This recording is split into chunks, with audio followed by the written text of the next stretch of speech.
Pepper chicken தாங்க கொஞ்சம் சுக்கா மாதிரி செஞ்சாச்சு.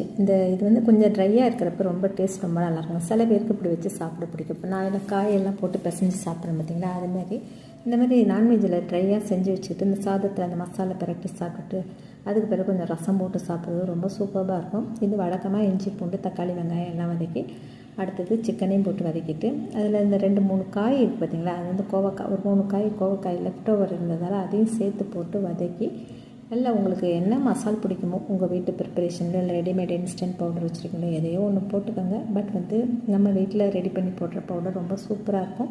கடைசியில் பெப்பர் தூவணுங்க. இது வந்து பாத்திரத்தில் செய்யும்போது ஒரு ருசி இருக்கும், குக்கரில் செய்யும்போது ஒரு ருசி இருக்கும், விறகடுப்பில் செய்யும்போது ஒரு ருசி இருக்கும், அடுத்தது கேஸ்டாயின் சட்டியில் செய்யும்போது ஒரு ருசி இருக்கும். அப்போ பாத்திரங்களுக்குன்னு ஒரு ருசி இருக்குங்க, நம்ம செய்கிற மெத்தடுக்குன்னு ஒரு ருசி இருக்குது. அப்போ சமையல் வந்து எப்படி செஞ்சால் நல்லாயிருக்கும் அப்படிங்கிறதுனாலும் எதில் செஞ்சாலும் நல்லாயிருக்கும் அப்படிங்கிற மாதிரி செஞ்சு பழகிக்கிட்டிங்கன்னா நம்ம தாங்க கிச்சனில் பயங்கரமான ஒரு செஃப். அதனால் இந்த மாதிரி நீங்கள் ஒரு ரெசிபி செஞ்சுக்கிட்டீங்கன்னா இது சப்பாத்திக்கும் ட்ரையாக வச்சு சாப்பிட்லாம், இட்லி தோசைக்கும் ட்ரையாக வச்சு சாப்பிட்றவங்களுக்கு இது ரொம்ப பிடிக்கும். சில பேருக்கு குழம்பு பேஸில் வேணும் அப்படிங்கிறவங்களுக்கு வேறு மாதிரி தான் செய்யணும்.